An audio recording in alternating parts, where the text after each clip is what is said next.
It's more so about how you let hiring managers know who you are as a person, that you're three-dimensional, that there's more to you beyond your interest in working professionally in design.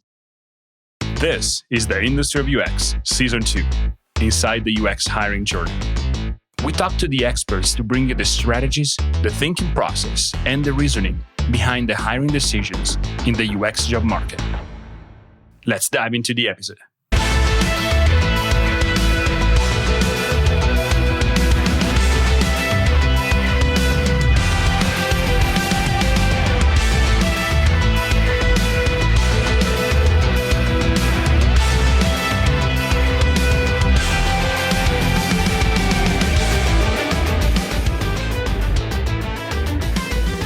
Hello, you wonderful UXers. We are back with Season 2 of the Industry of UX. As always, I'm your host, Filippo Lavotti. We took a 2-month break, and it's great to be back here with you. I promise it was worth the wait. By the way, I hope you enjoyed the new intro. We decided to go with a more dramatic music to add a little bit more gravitas to the overall show. The reality is that being in UX is not all birds and flowers. It's actually quite a challenging job. We work hard to solve users' problems and innovate on their behalf, and sometimes it can get quite ugly. There is pushback we have to work around. We often have to sell UX to the higher-ups. We solve complex problems, and definitely one of the hardest pieces is job hunting. Especially when it comes to the first job, it can be quite difficult to understand the thinking process of the UX hiring managers. And that's what Season 2 of our podcast is all about. We want to expose the reasoning behind the UX hiring process to set you up for success in your job hunt. And we're going to start with a strong episode. Today we talk with Adrienne Hunter Wong, Head of Design at Dataquest.io. Adrienne has a lot of UX hiring experience, especially about, but not limited to, hiring for startups. Just to give you an example, Adrienne has been a startup founder, a first employee, a department lead, and a design team of one, just to name a few of the previous roles. Adrienne brings up some great insights into the UX hiring process. So if you want to perfect your UX job hunting skills, please keep listening. And if you can, take notes because there is a lot that we unpack in our conversation. Today, Adrienne and I talk about applying for UX jobs at startups, how Adrienne's applicant funnel works, how hiring managers evaluate case studies, and how you can stand out during the UX job application. Let me know what you think about the episode by tweeting at IndustryUX. Also, if you are an Apple user, go on Apple Podcasts and leave us a 5-star rating and a review. It helps us climb the charts, bring the show to a bigger audience, and overall produce a better podcast. Okay, on to the conversation with Adrienne.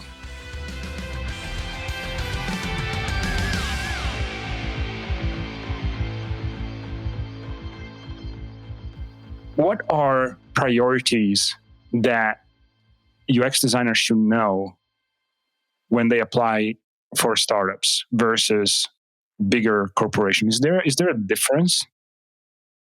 I would say there's quite a few differences, and a lot of them are not necessarily obvious ones or anything that would occur to you unless you've worked at both at a bigger company and a startup or a smaller, earlier stage company. So one of the things that startups just naturally attract tends to be people who think big, tend to be visionary in their thinking or their work, want to have a more direct impact to the end state or the outcome. They want to be able to do more work faster and more efficiently. Personality-wise, I tend to run into a lot of folks who may or may not have ADD or, have something just naturally about them or their personality that makes them really want to think fast, move fast, build things quickly, learn things quickly. So it can be very energetic workplace, very energetic atmosphere at startups. And also, which really rings true for me, people who don't really appreciate a lot of red tape and bureaucracy, who would prefer to just be able to move faster and have a higher risk tolerance for sure. That higher risk tolerance seems to be really consistent across a lot of the folks that I know that stay in startups. They also thrive in ambiguity and chaos. They're okay with not having the structure that a bigger company or corporation provides, not being sure what the promotional or professional ladder is for their discipline, not sure what they're going to be working on next week, to be honest. I mean, if I'm describing you or someone that would be perfectly suited to startups, at least personality wise, or the way that you like to get work done, that tends to be one of the affinities that attracts a lot of the people that end up at startups. But as far as hiring goes, and more specifically hiring and design, and being at a startup and either wanting to get hired as a designer or hiring for designers, it's really that comfort with uncertainty.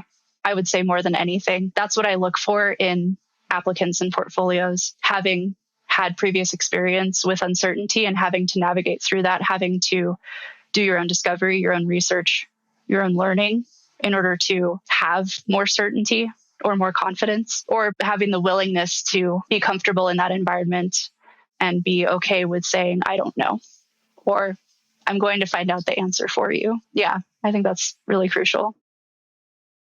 I think you put it in a great way. And with my experience with startups, again, I have some experience, but I haven't worked for an extensive amount of time with startups. But from the couple of years that I did, you get a lot more freedom, but also because of that, you also get a lot more responsibility when it comes to your job overall. Yes, there's much less red tape. Let's say that you find you're using Sketch, right? And all of a sudden Figma comes out. You don't have to go through InfoSec, which is information security, get it approved and stamped to make sure that there's no data leak or no. You can just download it and use it, and nobody's going to say boo, right? So it's going to be great. But on the other end, you might have the responsibility to now, like in this case of Figma, you will have to onboard people on Figma since you started using it, or you don't necessarily have a way to.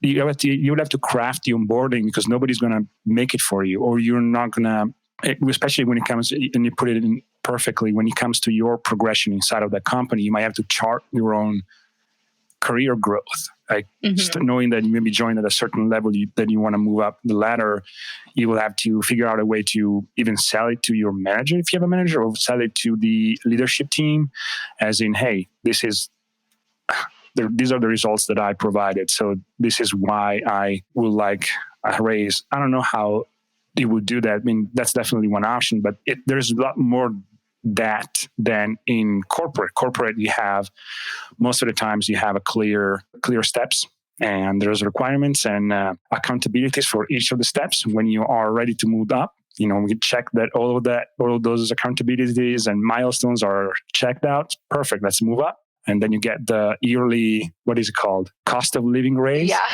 which is guaranteed at those companies. Yeah, that's really nice to be able to rely on. Yeah.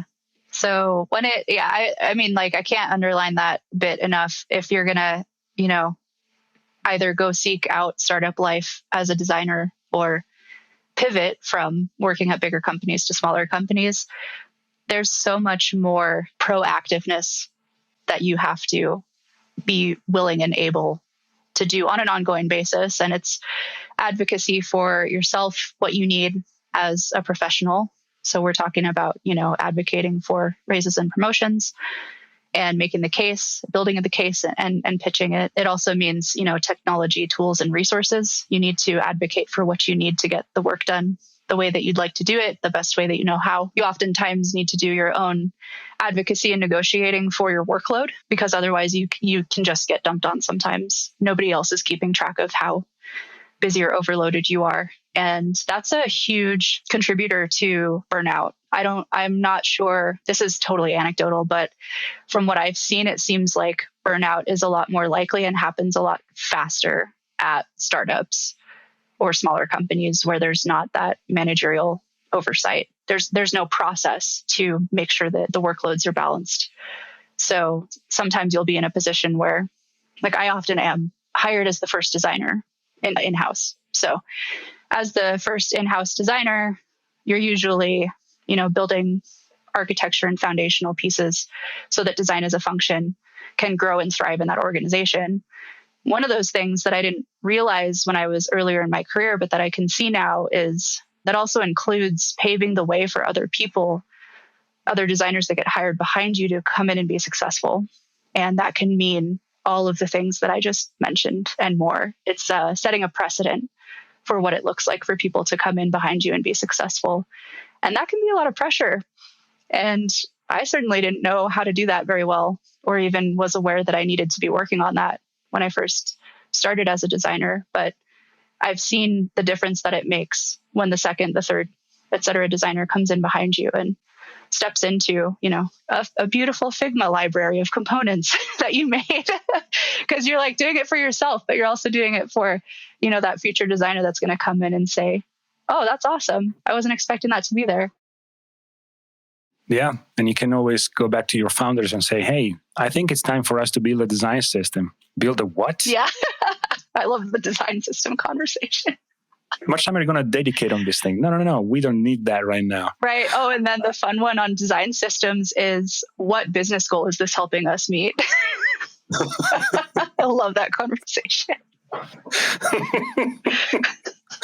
Yes. Design system. If you can sell a design system as a short-term win, I wonder if that is actually a design system. Yeah.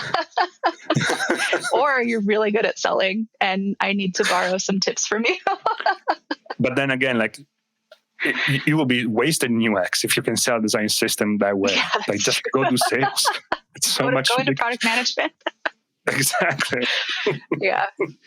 So one thing that you mentioned about working at a startup that is a difference compared to, say, corporate, is that you have to be, and I think it was very subtle in what you mentioned, but which is the concept of generalist versus specialist. And you told me that when you are hiring for startups, you're mostly hiring for generalists because they can cover a breadth of activities, skill set, and the benefits and the value that they bring to the table is going to be so much higher than, say, a UX researcher or an interaction designer.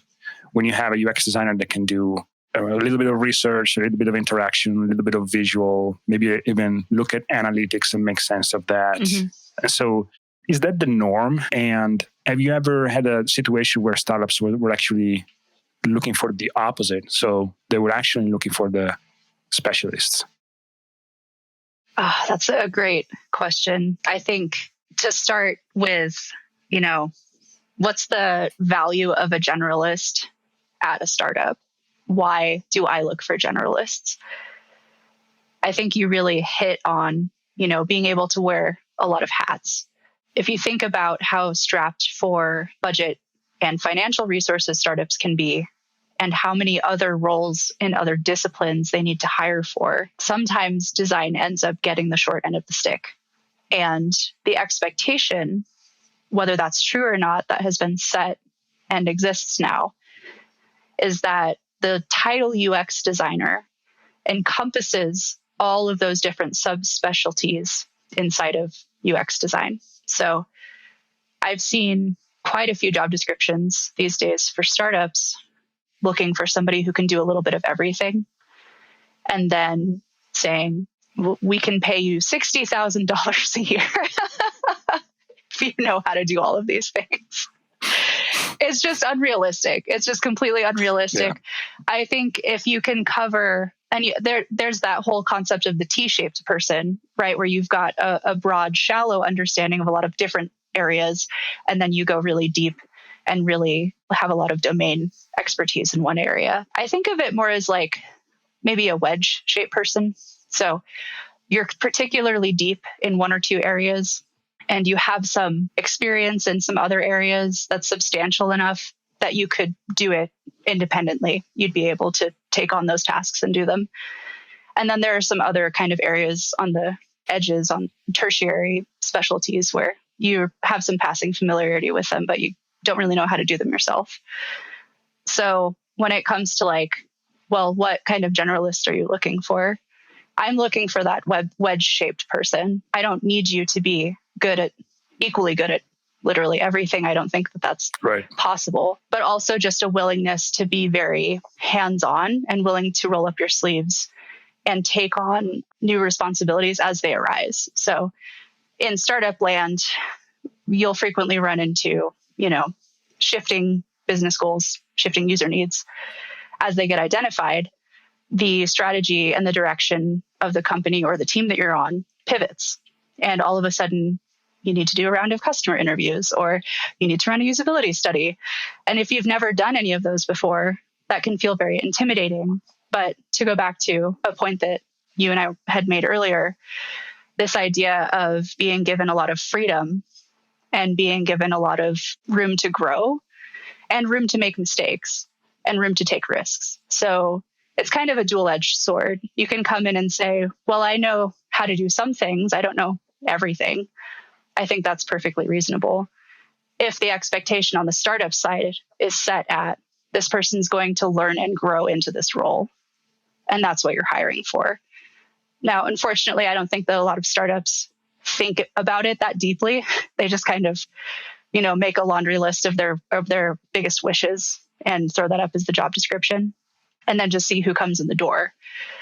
But if there is a hiring manager specifically for design, like the role that I'm in, that's the way that I tend to think about it is I'm not going to be able to get everything, but I want somebody who likes to context switch, likes to wear a lot of hats, has maybe one or two areas that they're particularly experienced in, which is valuable in and of itself, but is also willing to learn and wants that opportunity to say, hey, I've never done a usability study. Can you walk me through that so that I can learn how to do it? And then it turns into a, like teach a man to fish situation where they can take it and run with it. Yeah, that is a great point. Going back to something that we talked about in the past, before, I would love to explore your hiring funnel. So let's assume that you have identified a need for a new UX designer. And how do you go about evaluating the first contact all the way to actually hiring? Well, most of the time I don't have a recruiter to work with. So there's that up front. I've been in situations where I've written the job description myself, posted it myself, fielded candidates. Like I have a deep appreciation for the work that recruiters do because of that experience of filtering. So when you say recruiter, you mean recruiter at your company? So an inside recruiter, or are you talking about outside recruiters that pitch you candidate? So inside internal recruiters, I've worked with at a startup, I've worked with one internal recruiter as a partner in hiring one time ever. Every other time it's been myself figuring out what the job posting needs to look like, where to put it, how to screen candidates. I end up, when it's just me and I don't have that resource, I end up putting in some filters for myself. So I'll do like a short intake questionnaire of fundamentals of design process and design thinking, just to make sure that I'm screening for people who just really aren't suited well for the job at all. And then this most recent round of hiring that I did, where I did have recruiting support, which again was phenomenal. Recruiters worth their weight in gold, internal ones are. I was able to basically make an asynchronous take-home assignment, which was essentially the portfolio review. In typical circumstances, you're at a company who is in person, co-located at an office. You typically invite that candidate on site, and they would do the portfolio review there with a team of people. Since the company that I work at right now is fully remote and everybody's spread across, 12 different time zones, we communicate asynchronously a lot. And so it's really important for the portfolio review for this particular company to be asynchronous as well. You oftentimes end up presenting work asynchronously. Sometimes we'll do that by recording, our screens with a headshot of ourselves walking people through a new design, a new prototype, something that's about to be released. Or we put together slide decks and send them out. So that's one of the things that was particular to this most recent round of hiring that I did, unique to the team and unique to the way that the company communicates, that I wouldn't necessarily do otherwise, but that it also helps filter people up front. So if they can walk me through their portfolio, you'd be surprised at how many portfolios out there don't have like this case study format. I love that personally. I love to read through case studies. A lot of people's portfolios tend to be pretty light on the details and heavy on the visuals. And that's fine, however you want to present your work, but just know that eventually you're going to do a portfolio review and you're going to need to tell people, walk through the story from start to finish for at least a couple of projects. Yep. Yeah. Can you talk a little bit more about what are your expectations as a hiring manager from a case study? Because here's the thing. One of my mentees let me know the other day that someone else reviewed the case study that we worked on together. And then this person gave her the feedback that there were too many details, that she doesn't really have to add too many details about the case study, that just describing a little bit of the problem, describing some of the data and describing the solution with maybe the highlight of the hi-fi designs is enough. But then when I look, for instance, as a hiring manager, when I look at a case study, that to me is a little shallow. Yeah. I want to understand, like, how did they know that was a problem in the first place? Not just that it was a problem. So I wanted to hear, maybe I biased you a little bit right now, but I wanted to hear your way, the way you look at a case study and what you find valuable in a case study when you're evaluating a new applicant. Yeah. First of all, want to be upfront that typically when you're hiring for a role, you will get bare minimum 100 applicants. Not every applicant's going to make it through the initial screening process. That's still a substantial amount of applicants to be able to manually go through one by one. So to be completely transparent, I've got about ballpark 3 minutes on each applicant to just take a cursory glance at their resume and their portfolio to know if I want to spend more time looking at it. When I told my mentee that what I look at are the titles of the sections of the case study there. If those are the ones that I expect, then it's a pass for me. But yes, there's not enough time to just read every single letter. You're right. Yeah. So let's say I've got a candidate who's passed the 3-minute mark. And again, to be transparent, I start and end with the portfolio. I don't want to be particularly biased by your resume having or not having a specific kind of education, a certain company name on it, a certain duration of a period of time that you've worked. I mean, obviously, it's a little bit of a red flag if you've spent, 6 months at a go at 5 different jobs in the last 3 or 4 years. But I'm not going to be super judgmental about it because I also understand, like myself included, used to freelance. You catch as catch can, the work comes when it comes. Mm-hmm. So I start and end with the portfolio. And if I get through 3 minutes of your portfolio and I feel like I really want to know more about this, that's where that case study format becomes so clutch for me to understand more about you, right? Because the materials that you submit in a job application, the only way I can get some insight into you as a designer, how you think, how your process works, what are the tools that you reach for when you have a particular problem. And that's the best way for me to get to know you up front. So a case study to me should have a highlights reel, kind of an overview at the top. That's for me to skim. That's to pass the 3-minute mark. And then after that, I want to know how the sausage got made. I want to see good, bad, and the ugly. Tell me the dead ends, tell me the rabbit holes, tell me the miscommunications, the interpersonal arguing, everything. I want to hear all of it. And it's not that I think those details are overkill. Again, it's more for me to understand who you are as a person, how you work, how you navigate and negotiate hurdles in a project because you're going to hit them. So some of my questions that I have as a follow-up for those projects that I see that I'm really interested in when I get on the call to interview people, I'll ask them about their biggest failure and what they did about it, how they worked through it. And I also ask them, when was the last time that you had to apologize to a coworker and what were the circumstances? Because that's the real of design. Is it's not smooth sailing.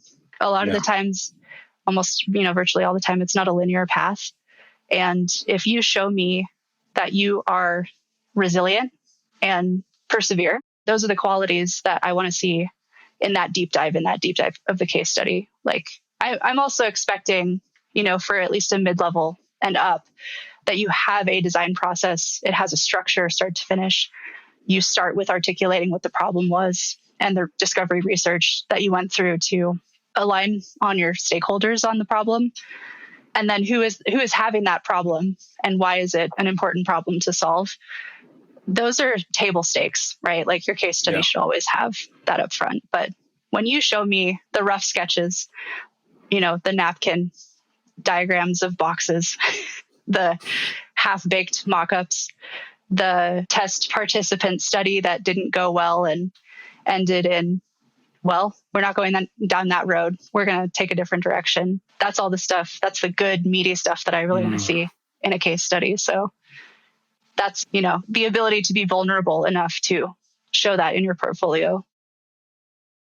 And I will say that once you get to the hi-fi designs, if you have gone through that process of showing me what the little ugly beginnings were and how many iterations and explorations you had to go through to get to finally a structure that made sense, that was scalable, blah, blah, blah.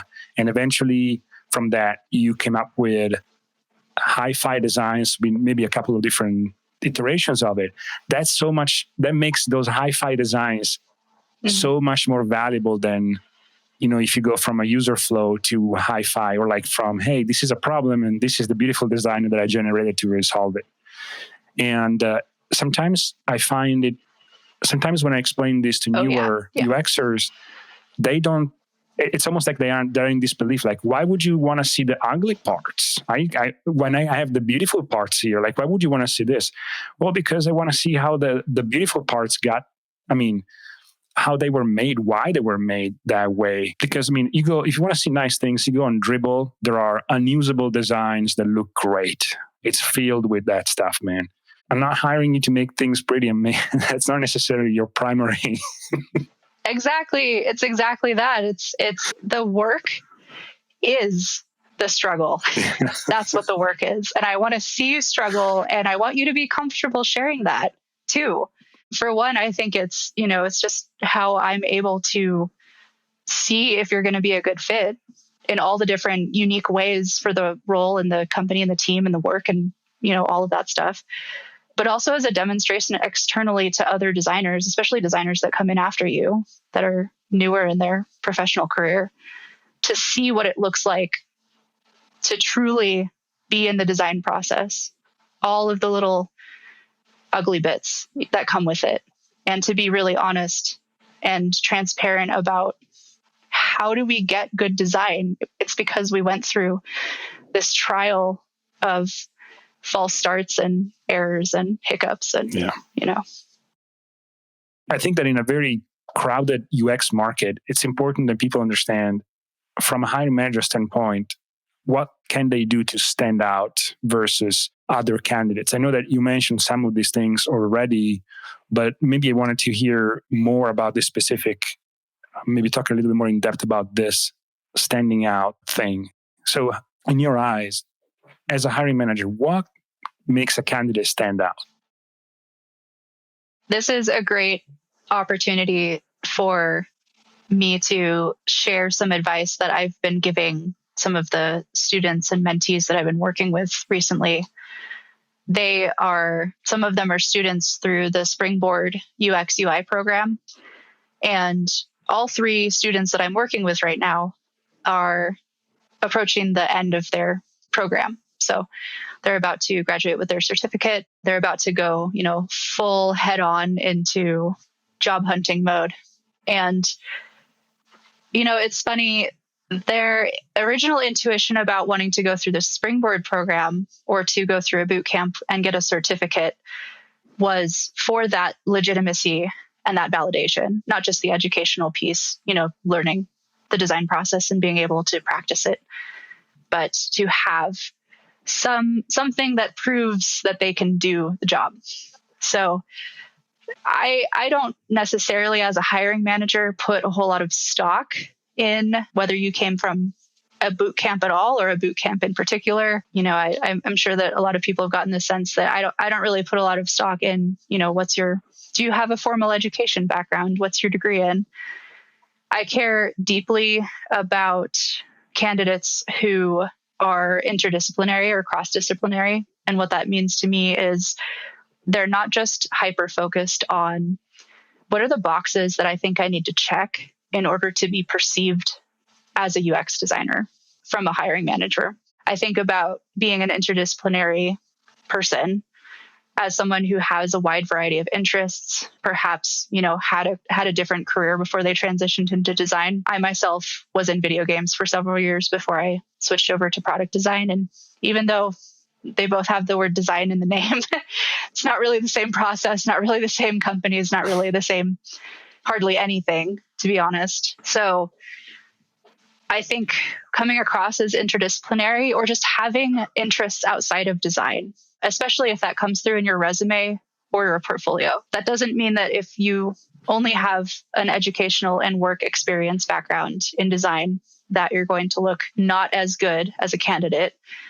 But it's more so about how you let hiring managers know who you are as a person, that you're three-dimensional, that there's more to you beyond your interest in working professionally in design. So what that can look like is, I've had candidates submit the link to their photography Instagram as part of their application. I had one candidate include, she loved logo design so much and put that in her portfolio in its own section, even though it doesn't really have a lot directly to do with the practice of user experience, but it just demonstrates to me that they have more about them, more to them than just design. Makes me get a better sense of who they are as a person, what their interests are, how they see the world through their eyes.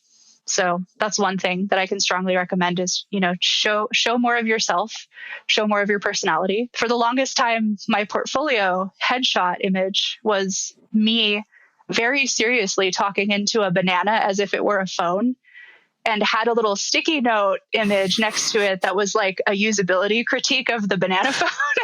So I clearly am biased towards people who, show their personality in their portfolios. You can come across professional and also share, things about you that portray you as somebody that they'd like to have on their team. It's just a way to better get to know you and to show what you're all about. So the personality aspect. And then, also honestly, like the depth of the portfolio pieces going deep into the case study. That's another opportunity for you to not only share your personality, but share your thought process and help me get to know what it's going to be like. If I can picture us, standing, in this case, virtually in a meeting room, staring at a digital whiteboard in Mural together, racking our brains trying to figure out what is the data telling us, working on a problem together, trying to solve a design problem together. The more that I can see in your case studies and in your portfolio how you go about problem solving, the easier it is for me to picture working with you and for me to picture working with the team that you're going to be on. So those are two things that are not, canned, graduate from this, boot camp or have this degree or show that you have this experience. People can be taught how to use Sketch, how to use Figma. They can't be taught how to think about problem solving in a particular way. They can't be taught how to communicate effectively with certain types of people necessarily. Yeah. So if you can demonstrate that in your application, that to me makes you stand out head and shoulders. Yeah. We agree on this 100%. When my mentees ask me how they can stand out, my answer is always let your personality shine through. Mm-hmm. As a hiring manager, I'm not thinking about, hey, I'm going to be hiring one unnamed, faceless UX resource, right? Yeah. I'm hiring a person.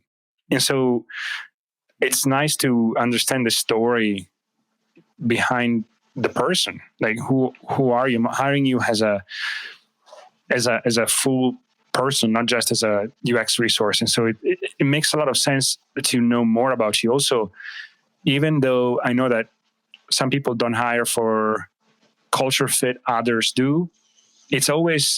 We're always thinking about that, because if you come through as a highly skilled individual, but you are kind of a jerk, who cares? Who cares? Unless I am hiring you for a 2-week contract, that's not the person that I'm trying to hire. But it's nice to see that personality come through, or it's nice to see that personality and understanding, the culture side, the culture fit piece of it. And one thing that you mentioned before is being genuine, being authentic.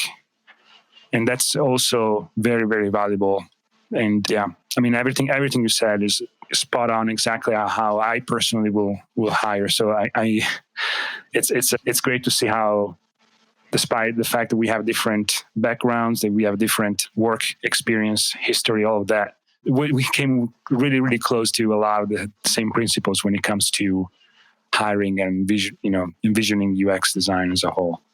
Yeah, that's really cool to hear. I think it's really awesome insight for designers to hear us talk about it this way, and to also now know when you're looking at a job posting at a prospective hiring manager who would be your boss on a specific team, think about, are they screening for, did you graduate from Stanford? Is that really a team that you want to work on? If that's what it takes to be on that team versus how you communicate, what your outside interests are, how do you bring your life experience into design with you?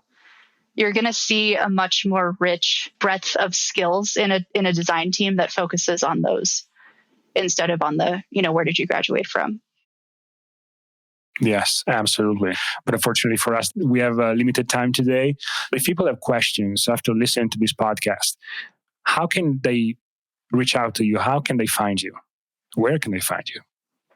I tend to keep a low profile online these days, but I am on Twitter, which is where, I don't post a whole lot, but I definitely follow a lot of people. So you can find me on Twitter. My screen name on Twitter is Snickersnacks, SNAX at the end. We can probably give folks a link to it.